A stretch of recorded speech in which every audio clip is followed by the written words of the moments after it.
Vážené mestské zastupiteľstvo, rokovanie na súde bolo číslo 10, polročná monitorovacia správa za obdobie od 1. 2015 do 30. 6. 2015 programového rozpočtu mesta Trenčín. Uvedená monitorovacia správa bola predmetom rokovania finančnej komisie.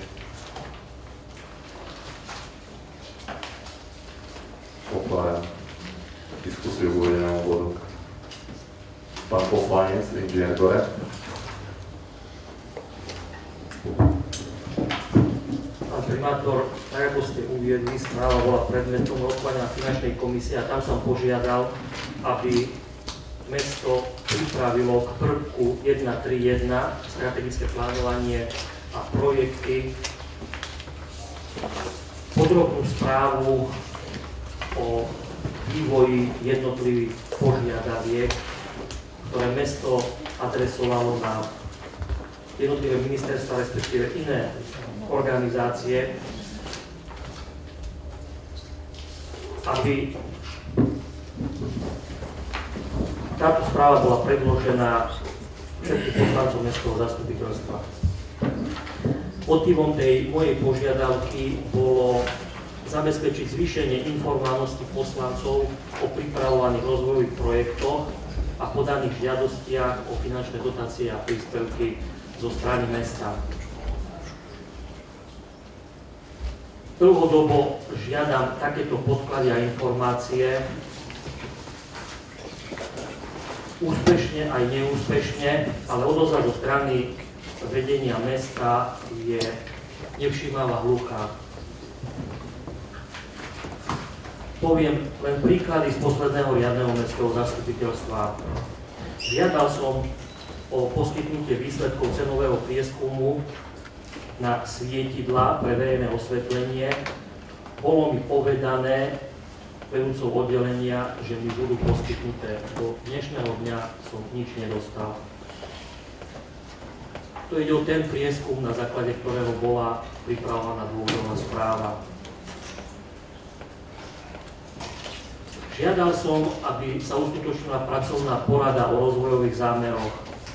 No, uskutočnila sa, ale bez vedenia mesta.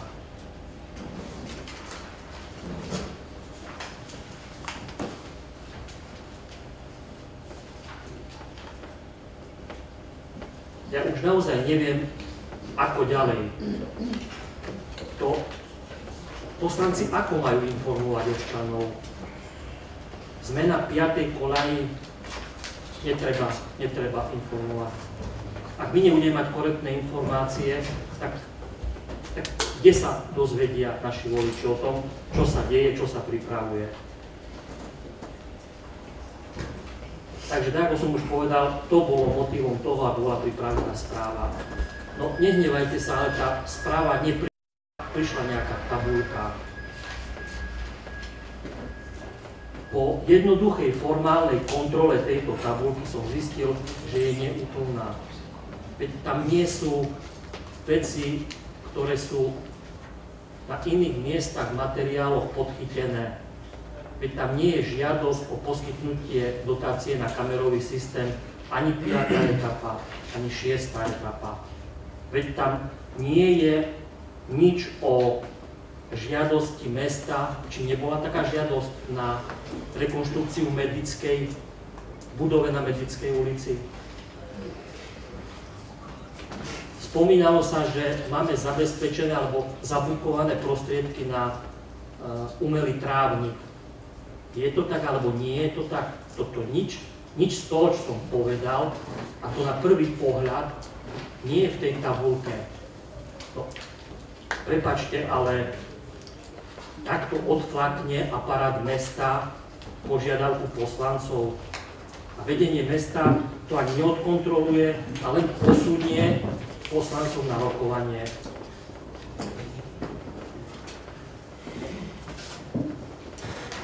Mňa to veľmi mrzí, že tu na každom jednom mestskom zastupiteľstve ako papagaj hovorím to isté.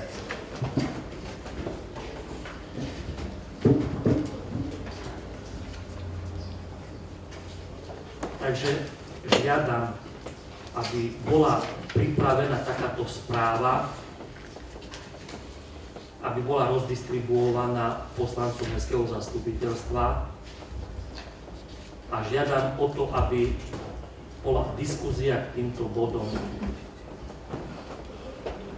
A hlavne k bodom, ktoré sa chystajú, hlavne k zámerom, ktoré sa chystajú. Hovorili sme, tam kolega hovoril o integrovanom regionálnom operačnom programe. No, máme informácie také, ako boli uverejnené v infoliste a nejaké krátke správy. Ale ja som avizoval, že chceme to doplniť, chceme aj iné podnety, iné cesty navrhnúť, čo by sa ešte dalo urobiť v rámci tých 4 programov. No, kde to máme urobiť? Máme sa o tom baviť na mestskom zastupiteľstve 2 hodiny, nie na to vhodné fórum, to pracovné stretnutie, kde sa poriadne pripraví aj jedna, aj druhá strana a posunie veci dopredu.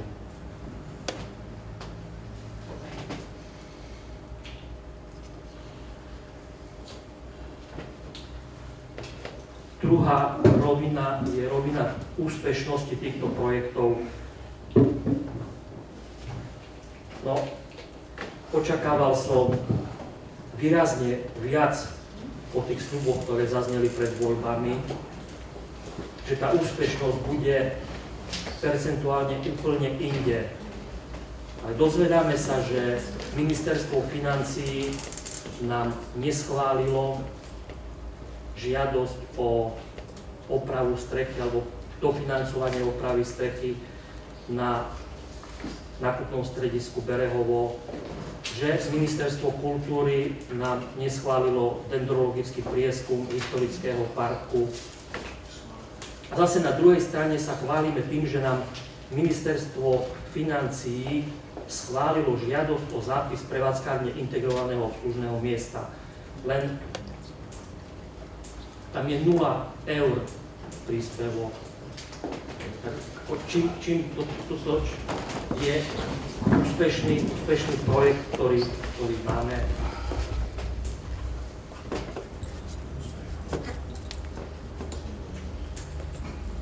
No treba vybrať projekty všetky, ktoré boli schválené za bývalého obdobia.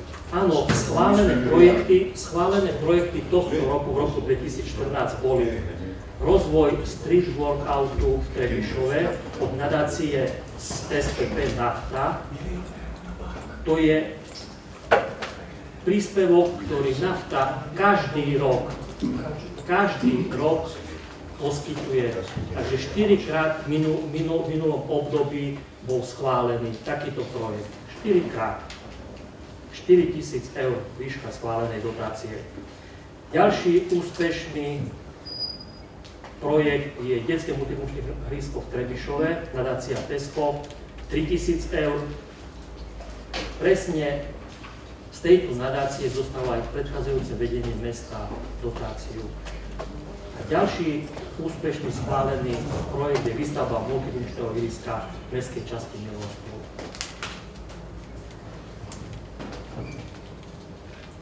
Ďakujem pekne za pozornosť.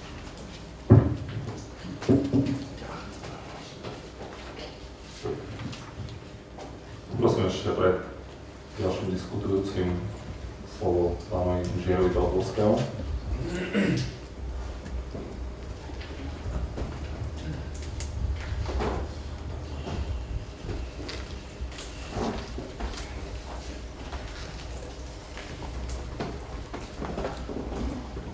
Ďakujem. Som sa chcel vyjadriť k tejto odpovedi, ktorej som vypracoval ja osobne túto tabuľku, kde je prehľad projektov, ako sa volá, v akej sume sme ho predkladali, kto bol vyhlasovateľ výzvy. Chcel by som vysvetliť niektoré tie body, ktoré boli spomínané, prečo tam nie je 5. etapa, lebo 5. etapa v podstate v koncom decembra sa žiadala, čiže to som tam ani neuvádzal. 6. etapa v tom čase, keď som vypracoval túto tabuľku, ešte nebola, tento projekt nebol podaný. Čiže som ho ani neuvádzal do toho. Ten projekt bol podaný teraz 3. septembra. Čo sa týka žiadosti na obnovu budovy Mediky. Toto išlo cez školstvo, čiže konkrétne, keď som vypracoval túto tabuľku, tak som ho tam neuvádzal. A čo sa formálneho trávnika na futbalovom štadióne, toto tiež osobne nejde cez mňa, čiže tiež som akože neuvádzal do tejto správy nejakú dotáciu na umelý trávnik. Čo sa týka toho, že či tam malo byť, či žiadosť o zápis prevádzkárne integrovaného obslužného miesta, bola to klasická výzva, do ktorej sme sa mohli zapojiť. Ak sme sa nezapojili, tak by sme neboli úspešní. Nie je tam síce finančná odmena, ale v podstate je to komplet zabezpečenie techniky na zriadenie toho integrovaného obslužného miesta, čiže počítače, monitory, tlačiarne. Čiže aj to je prínos pre mesto, lebo tieto prostriedky, respektíve túto techniku si nemusí zabezpečovať vlastných zdrojov a nie je tam žiadne spolufinancovanie.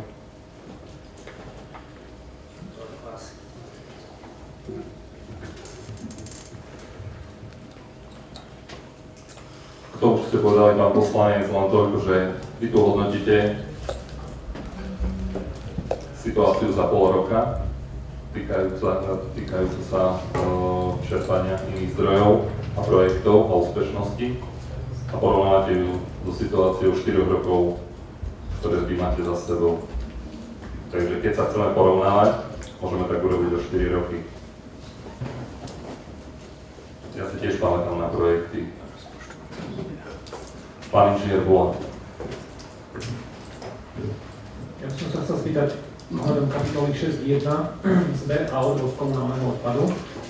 Je to otázka, ktorá priamo nesúvisí s touto tabuľkou, ale na jar tohto roku sme sa tu bavili o projekte Čistíme Slovensko. Jednalo sa o projekt na likvidáciu čiernych skládok. Hovorili sme tu o tom, že na aké peniaze by tieto peniaze, na aký účel by tieto peniaze, ktoré mesto má dostať, mali byť použité. Pôvodne boli navrhované na likvidáciu skládok v rómskej osade. My sme tu hovorili o tom, že by mali byť použité aj a prioritne najprv na skládky v meste, mimo rómskej osady, a peniaze zostanú, mohli byť použité aj tam. Hneď na druhý deň som vtedajšiemu prednostovi Mestského úradu poslal zoznam takých skládok, o ktorých sme mali vedomosť, alebo som mal vedomosť. Dodnes mi neprišla žiadna odpoveď a vôbec neviem, akom štádiu je tento projekt alebo toto financovanie a ktoré skládky boli alebo neboli vybrané. Mohli by ste niečo k tomu povedať? Ďakujem. Poprosím pani Žierku, Slavakovú, vedúcu oddelenia. Čo sa týka toho konkrétneho projektu, tak áno, pán prednosta bývalý nám odstúpil tie fotografie, ktoré ste nám zaslali. Okrem tej skládky, ktorá bola vlastne pôvodne navrhovaná v rómskej osade, tak sme tam ešte doplnili.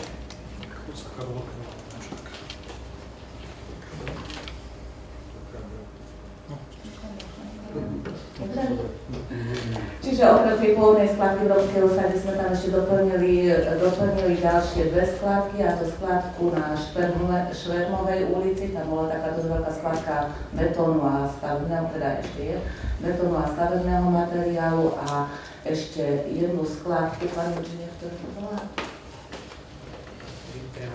Pri Drevonaxe, áno. Tie ostatné skladky v podstate zlikvidovali technické služby, lebo mali menší rozsah a vlastne ku každej jednej skladke bolo treba, aby životné prostredie zaujalo stanovisko. V súčasnom období nám došla, myslím, že koncom týždňa minulého došla informácia o schválení. Dnes ráno. Teda, ale bola doslaná, tak dnes ráno nám došla v pošte, že tento projekt bol schválený.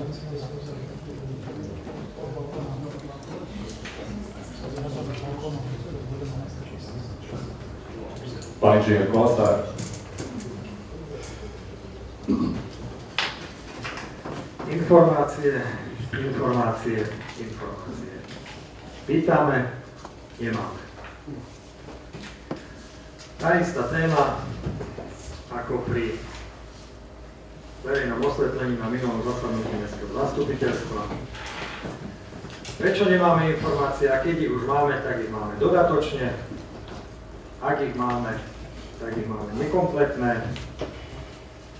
To je čiste formálna alebo procesná záležitosť. Druhá vec je obsah informácií, ku ktorým sa už dobijeme. Začnem práve tým obsahom.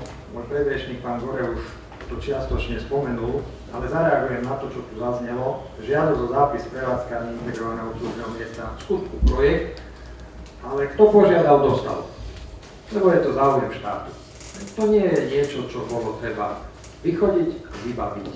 V zmysle ťahu na samosprávny kraj, ťahu na ministerstvo. Projekty v zmysle ťahu, toho sľubovaného ťahu na samosprávny kraj a najmä na vládu a ministerstva, tu pán Gore spomínal. Neschválené, neschválené. Prosím, nie v tomto porovnávajme minulé obdobie a toto obdobie. Minulé obdobie bolo, ako ste hovorili, bez podpory vlády, pretože sme neboli priaznivo naklonení súčasnej vládnucej garnitúre. Neviem, prečo ona nám. Neublížili sme im, ale dobre. Ale teraz, veď predsa je to inak. Pán primátor, vy ste na stránke Smeru okresnej organizácie ako ich jediný primátor v okrese. A ministerstvo financií neschválené. Ministerstvo kultúry neschválené. Však som čakal, že práve štátne inštitúcie nám tu budú sypať, nie že budeme žiadať. Naproti tomu rôzne nadácie, ktoré rozdeľovali aj predtým, rozdeľujú aj teraz. Na tých veľkých, keby ste nepýtali, tak sa vám ozvú, prečo nepýtate. Pretože oni tu majú prevádzku, jednu z najväčších na Slovensku a chcú tu dať, chcú, aby sa to nevedelo. Čiže toto k obsahovej stránke. Ale naspäť k formálno-procesnej stránke.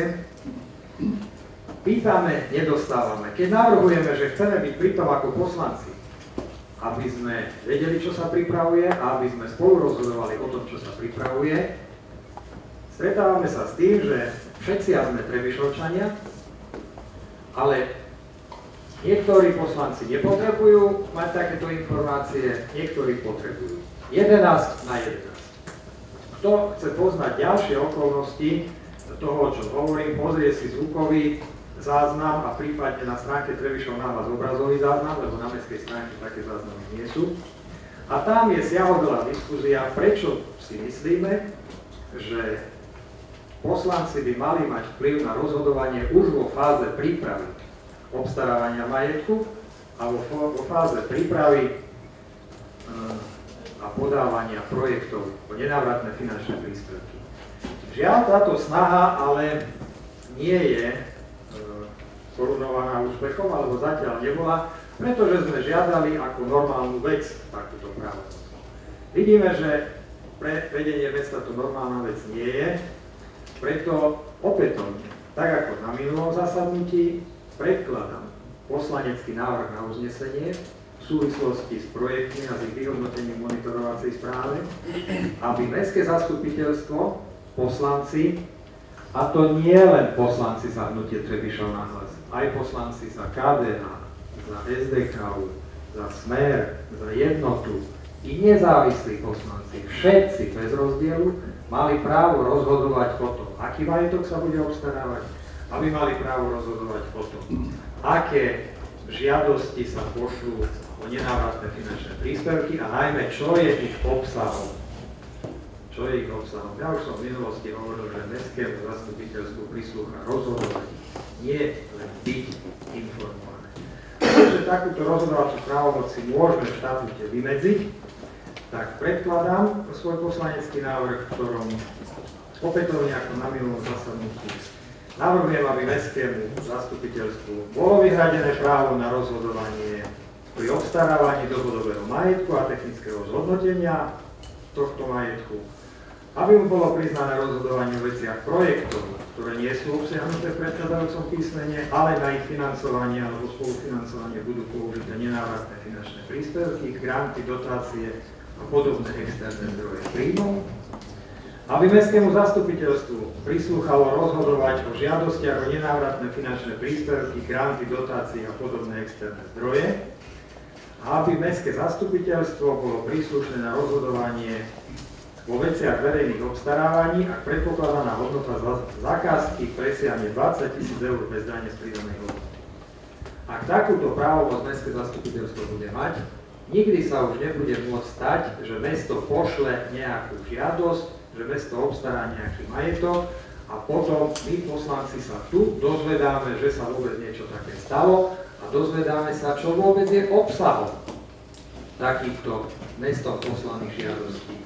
A dozvedáme sa to aj to len vtedy, ak niektorý kompetentný štátny orgán, ako v prípade verejného osvetlenia Ministerstvo hospodárstva, vráti uznesenie na prepracovanie. Keby sa toto nestalo, dodnes to nevieme.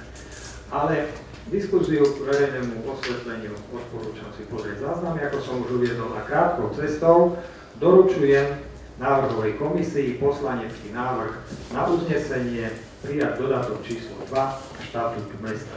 Aby nenastali akékoľvek problémy a rozporúplné vyjadrenia o tom, či sa štatút schváľuje takou väčšinou, len takou väčšinou, onakou väčšinou, dávam do pozornosti zákon o obecnom zriadení, ktorý vo svojich ustanoveniach hovorí, kde sa inou než nadpolovičnou väčšinou prijímajú uznesenia. Uznesenia o štatúte medzi týmito ustanoveniami nie sú, preto jednoznačne z toho vyplýva, že napriek tomu, že náš štatút starúčky, prastaručky obsahuje ustanovenie o inom než nadpolovičnom kvóre pre schválenie, odporúčam túto kontroverznú formuláciu zo štatútu vypustiť. Zákon má najvyššiu právnu silu a pokiaľ je to kogentné ustanovenie na schválenie štatútu, stačí zmeny štatútu celého, stačí nadpolovičná väčšina. Materiál pre návrhovú komisiu. Skončil. Ešte s faktickou poznámkou, pani Mokanová.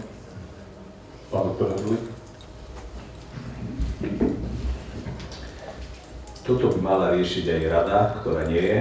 Tam by to malo byť prediskutované. A ešte jedna vec, dobrú myšlienku máš, len ja sa bojím, že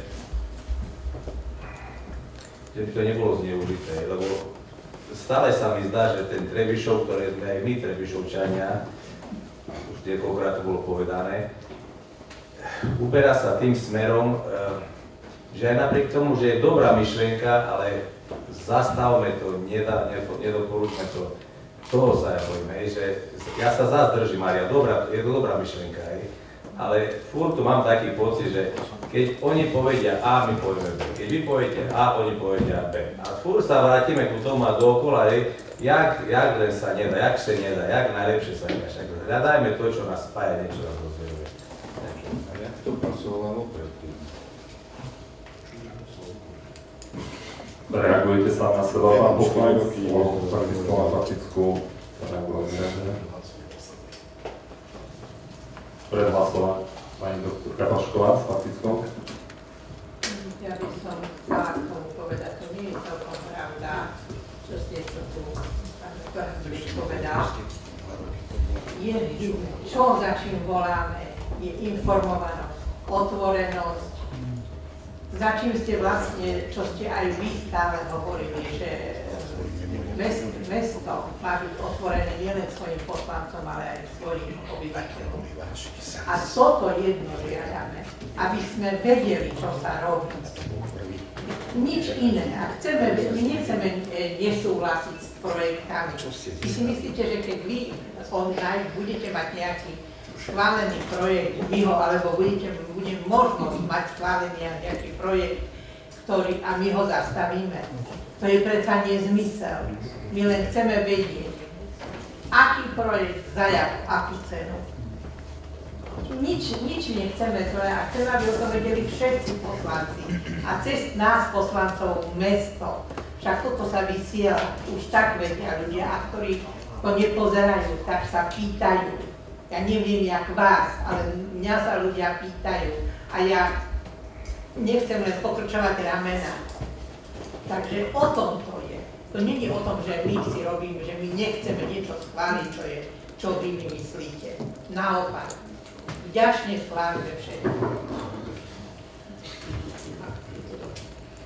Pán inžinier Kolosár. Ani reči nemôže byť o nejakom bojkotovaní. Treba si pozrieť uznesenia tohto mestského zastupiteľstva od marca doteraz. Drvivá väčšina uznesení je prijatých celým zastupiteľstvom, všetkými hlasmi. Treba sa pozrieť, keď ide o normálne veci, kde na seba nenarážajú programové záujmy, všetko je schváľované úplne bez problémov. Čo je na tom, že chceme mať informácie? Ukážte, treba si vy, pán poslanec Hrdlik, jeden prípad, kedy Trebišov náhlas niečo zastavilo. Ja vám jeden prípad poviem. Pozrite sa na verejné osvetlenie. Nebyť postupu Trebišov náhlas, tak by to verejné osvetlenie nebolo prešlo. Veď sme zabezpečili uznášania schopnosť, aby ste ten projekt, ktorému sme vyčítali toľko nedostatkov, mohli schváliť vlastnými hlasmi, pretože vidíme tam nedostatky, ale nechceli sme peniaze od štátu zablokovať. Napriek tomu, že vidíme rozdiel v cene svetiel 100 eur na jedno svetlo. Nechali sme to, lebo sú to štátne peniaze, nezablokovali sme to. Pán Hrdlik, nemajte obavy z toho, že budete mať informácie. Kľudne hlasujte za, nezdržujte sa. Vy ste taký istý poslanec, ako som ja, ako sú ostatní kolegovia. Zdá sa mi divné, že by ste nechceli mať informácie, nechceli spolupracovať. Ďakujem.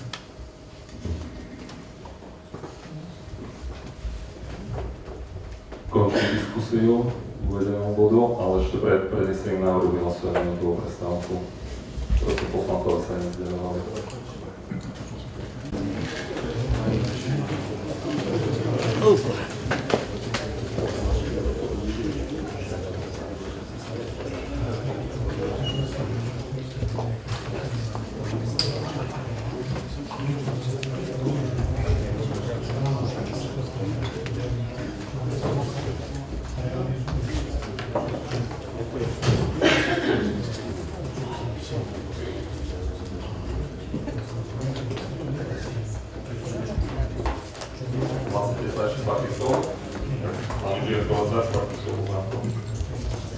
Pán primátor, doplňam, že svoj poslanecký návrh nepredkladám ako alternatívu vášho návrhu, predkladám to ako ďalšie uznesenie, takže nežiadam, aby tento môj návrh nahrádzal vami predkladaný návrh u samotnej monitorovacej správy.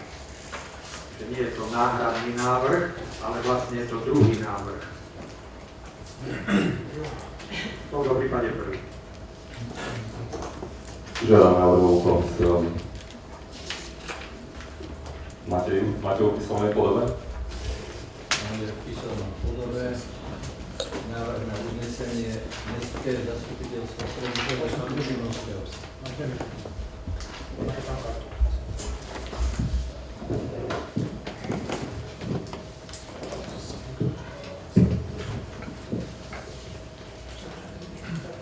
Mestské zastupiteľstvo Trebišove s účinnosťou od 1.10.2015 schvaľuje dodatok číslo 2 k štatútu mesta Trebišov v tomto znení.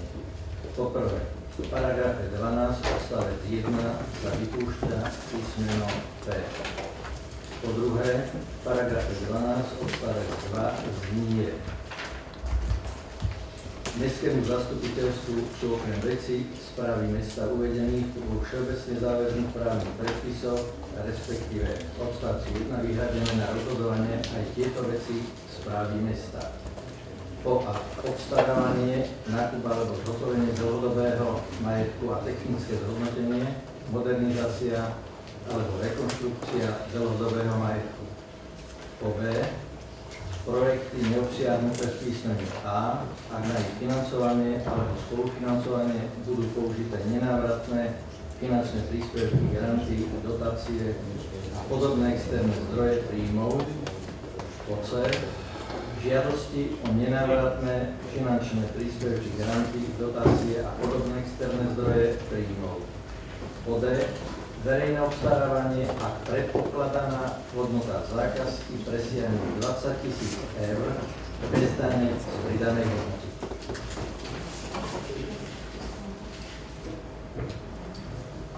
Ďakujem, prosím, hlasujme.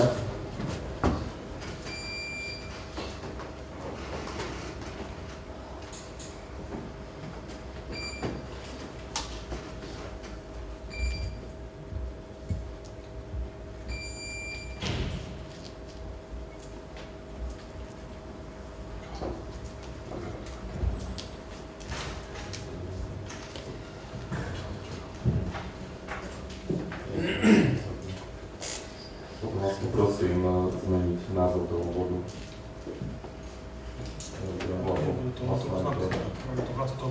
Konštatujem, že uvedené uznesenie bolo schválené.